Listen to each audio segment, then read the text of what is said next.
बच्चों, आज हम आपको ये बताने जा रहे हैं कि जब मार्जिनल कॉस्ट प्राइसिंग की जाती है तो वो कैसे की जाती है।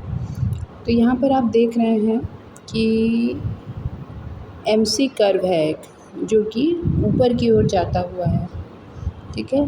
और ये एमआर कर्व को ई बिंदु पर काट रहा है, और ई बिंदु पर काटने के बाद हम ये पता कर सकते हैं कि इस ई बिंदु से परपेंडिकुलर नीचे लाते हैं तो हमें ओएम आउटपुट पता चल जाता है, ठीक है। और इस ओएम आउटपुट की जो प्राइस है वो हम ई बिंदु को ही आगे की तरफ जब बढ़ाएंगे, तो जब वो एआर बिंदु पर काटेगा, एआर कर्व पे काटेगा और पी बिंदु पर काट रहा है, तो दिस विल डिसाइड वो कि पी प्राइस है, यानी ओएम आउटपुट पर प्राइस जो है वो पी है, ठीक है। देखिएगा, मार्जिनल कॉस्ट जो कर्व है आप देखिए, ये ऊपर की ओर बढ़ता हुआ सा है। तो इसका मतलब क्या है कि जैसे ही और वस्तु प्रोड्यूस होगी तो क्या होगा, कॉस्ट जो है उसकी बढ़ेगी, उत्पादन की जो कॉस्ट है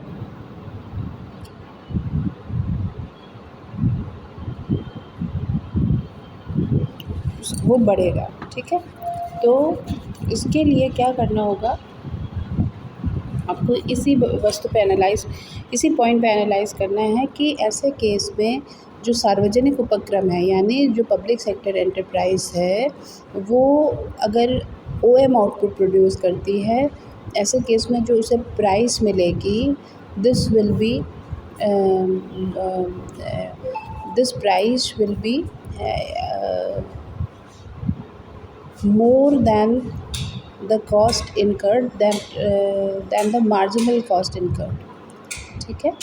तो PE is the price whereas ME is the marginal cost, ठीक है।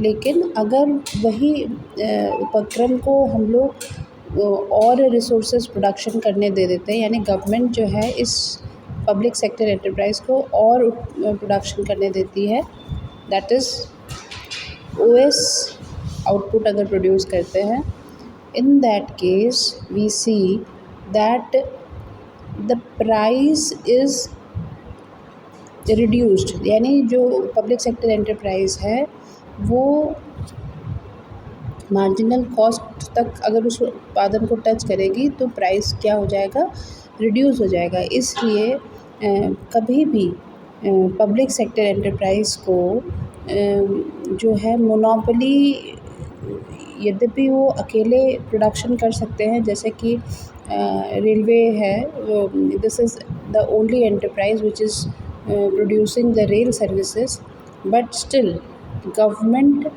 decides that it should produce more till that point it should produce जहाँ पर कि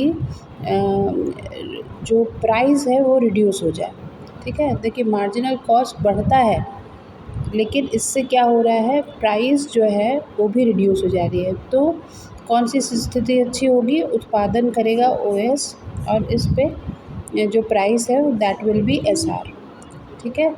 तो अगर मोनोपोली बनने रहने देना होता तो क्या होता है, railway would have been producing only OM at price MP and would have incurred the profit of AP, है ना, इतना प्रॉफिट उसे मिल जाता है। लेकिन क्योंकि ये गवर्नमेंट सेक्टर एंटरप्राइज है तो इसकी प्रॉफिट कम हो जाएगी, ठीक है, प्रॉफिट कम हो जाएगी and output will increase at output OS, ठीक है, दो it is in the rising cost condition, ठीक है। इसके बाद इससे भी ज़्यादा अगर उत्पादन करवाना है उस प्रोडक्शन आउटपुट प्रोड्यूसिंग इंडस्ट्री से, in that case average cost is equal to average revenue का कॉन्सेप्ट जो है उसको फॉलो करना होगा, and where we see that average revenue and average cost is equal at point R, and at this production point OQ amount is produced, ठीक है। तो this will be the case for marginal cost pricing।